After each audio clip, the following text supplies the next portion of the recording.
Chapitre 17. La responsabilité civile extra-contractuelle. L'auteur du dommage doit réparer le préjudice occasionné à la victime. Il faut un dommage, un fait générateur et un lien de causalité, de cause à effet. La théorie de la faute. L'auteur du dommage repose sur la faute qu'il a commise.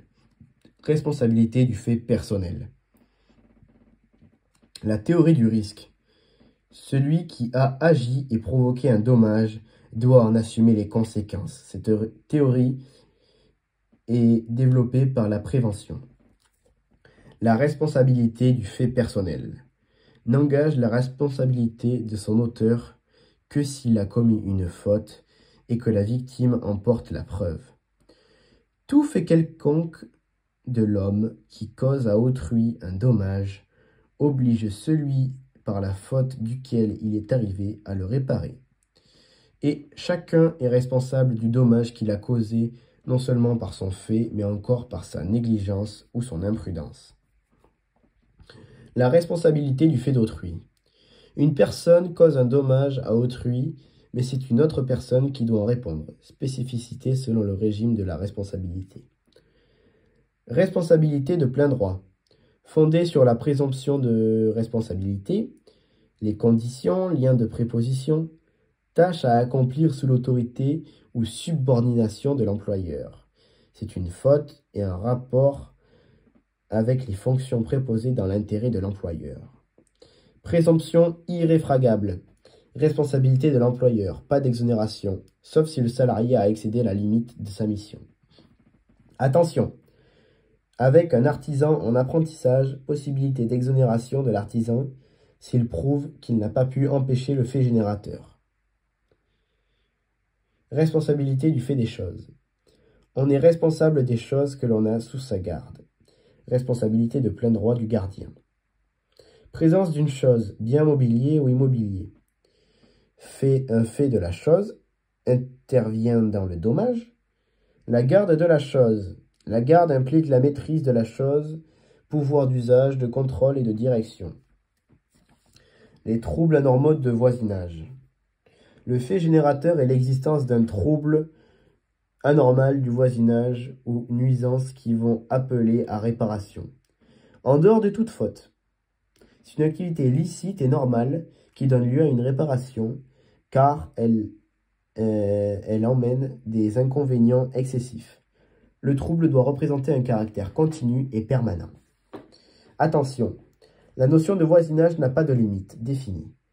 Aire de proximité où vivent plusieurs personnes. La preuve repose sur la seule preuve du dommage. Du dommage anormal subi par la victime.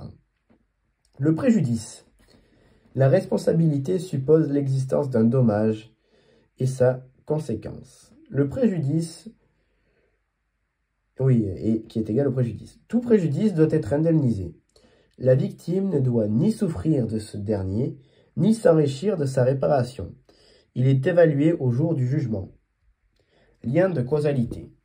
Met en relation le fait générateur et le dommage. Effet direct entre le dommage et le fait générateur. Et le dommage résulte donc d'une faute.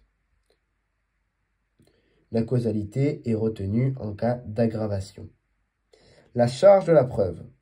En principe, elle incombe au demandeur. Aide aux victimes de la jurisprudence. On crée certaines présomptions de causalité qui ont conséquence d'inverser la charge de la preuve. Accident du travail ou pour l'accident de circulation. Les causes d'exonération. Présence d'une faute, d'un fait générateur établi. Le responsable peut s'exonérer de sa responsabilité en déniant le lien de causalité. Il doit démontrer que le dommage est dû en tout ou en partie à une cause étrangère qui ne lui est pas imputable. La force majeure, c'est un événement imprévisible, irrésistible et extérieur. Le fait d'un tiers. Une personne étrangère à l'activité du responsable. Le fait de la victime. S'il présente les caractères de la faute majeure, il exonère totalement l'apparent responsable. En cas de dommage, résultant concurremment d'une faute de l'auteur du dommage et d'une faute de la victime. La responsabilité est partagée. Le producteur répond des dommages causés de son produit défectueux. Le produit, il n'offre pas la sécurité à laquelle on peut légitimement s'attendre. Alors, il est mis en circulation. Il y a un décaissement volontaire du producteur. Le producteur fabricant d'un produit sur le fournisseur, vendeur ou loueur. Le producteur fabrique et le fournisseur vend et loue. La mise en œuvre. Les conditions. La responsabilité du fait des produits défectueux suppose que la victime apporte la preuve du dommage et du lien de causalité entre le défaut et le dommage. La cause d'exonération. Les causes propres à ce type de responsabilité. Le défaut existant au moment où le produit est mis en circulation. C'est donc une force majeure et une faute de la victime. Il y a donc une exonération due au fait d'un tiers. Si c'est le fait d'un tiers, il n'y a pas d'exonération. Alors si c'est la faute de la victime, il y a exonération. Les effets. Responsabilité de plein droit des dommages causés au bien,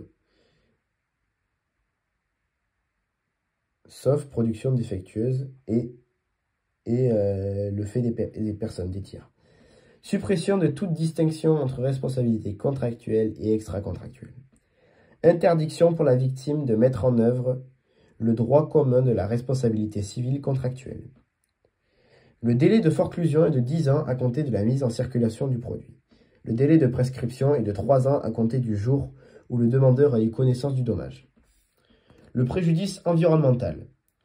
Atteinte non négligeable aux éléments et aux fonctions des écosystèmes ou aux bénéfices tirés de l'homme par l'environnement. Exemple, rejet des eaux usées dans une rivière. Personnes qui ont les qualités à agir. L'État, Office français de la biodiversité, OFB, collectivités territoriales, établissements publics et associations qui défendent l'environnement. La prescription de 10 ans à partir du jour où le titulaire de l'action a connu la manifestation du préjudice. La réparation. Toute personne responsable d'un préjudice environnemental est tenue de le réparer. Mode de réparation. En priorité, en nature. Il peut verser des dommages-intérêts en cas d'impossibilité. Le juge peut prescrire des mesures raisonnables propres à prévenir ou à faire cesser le dommage. Exemple, fermeture temporaire d'une usine. L'évaluation du préjudice. Principe, évaluation suppose d'apprécier l'existence d'une atteinte à l'environnement. L'utilité, recours à cette expertise est fréquent. Cela tient compte des mesures de réparation déjà réalisées et interviennent d'une manière imminente d'un dommage. Les dépenses exposées sont à prévenir. Cela permet d'éviter son aggravement ou réduire les conséquences. C'est un préjudice préalable. Il y a donc des mesures de prévention permettant de dissuader de commettre ce dommage.